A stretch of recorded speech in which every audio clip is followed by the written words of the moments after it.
Assalamualaikum warahmatullahi wabarakatuh.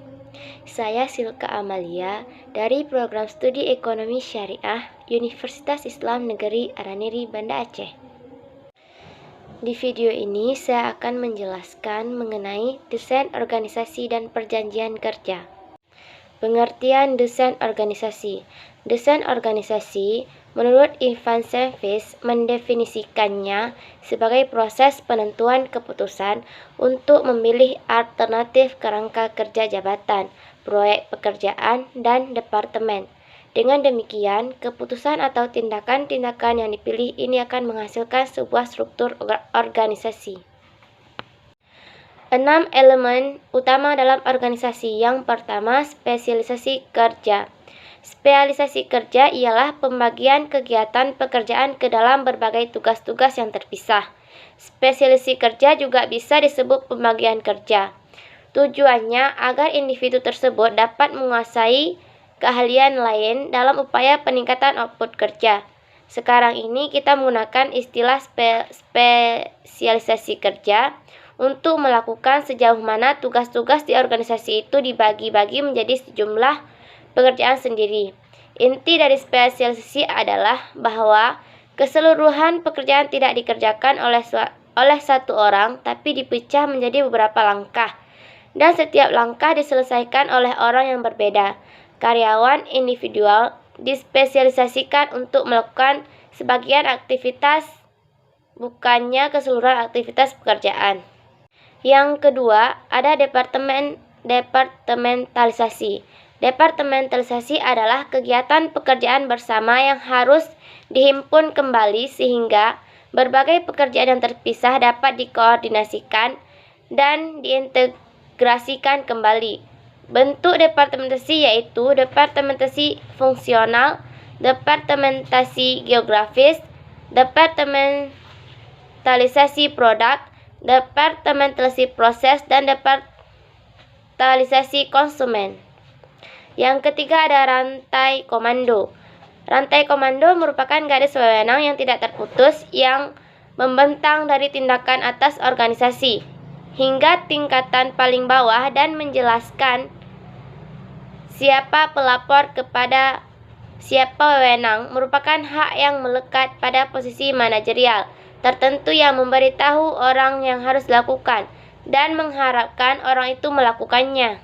Yang keempat, ada rentang kendali, merupakan jumlah karyawan yang dapat dikelola oleh seorang manajer secara efisien dan efektif.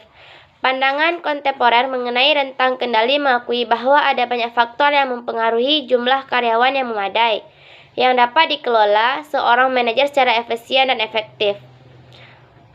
Faktor itu meliputi keahlian dan kemampuan manajer, serta karyawan dan juga sifat pekerjaan yang sedang dikerjakan. Yang kelima, ada sentralisasi dan desentralisasi. Sentralisasi adalah memusatkan seluruh wewenang kepada sejumlah kecil manajer atau yang berada di posisi puncak pada suatu struktur organisasi. Sentralisasi banyak digunakan pada pemerintahan lama di Indonesia sebelum adanya otonomi daerah. Dan yang terakhir, yang keenam, ada formalisasi. Formalisasi yaitu sejauh mana organisasi menyandarkan dirinya pada peraturan dan prosedur untuk mengatur perilaku dari para pegawainya. Formalisasi merujuk pada tingkat sejauh mana pekerjaan dalam organisasi itu distandarisasikan. Jika sebuah pekerjaan sangat diformalisasikan, maka pemegang pekerjaan itu hanya mempunyai sedikit kebebasan mengenai apa yang harus dikerjakan, bila mana mengerjakannya, dan bagaimana harus melakukannya. Model desain organisasi. Model desain organisasi mekanistik, yaitu model yang menekankan pentingnya mencapai produksi dan efisiensi tingkat tinggi.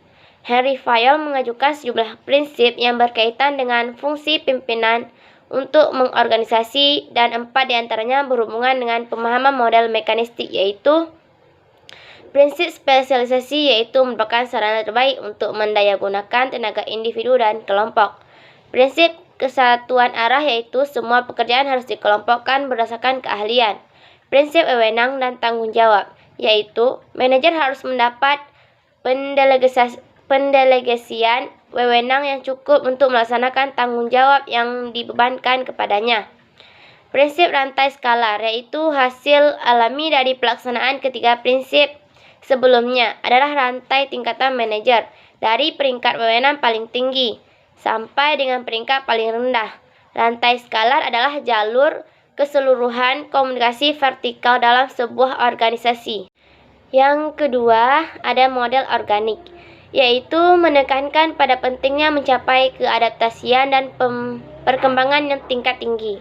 Desain organisasi ini kurang mengandalkan peraturan dan prosedur, wewenang yang disentralisasikan atau spesialisasi yang tinggi.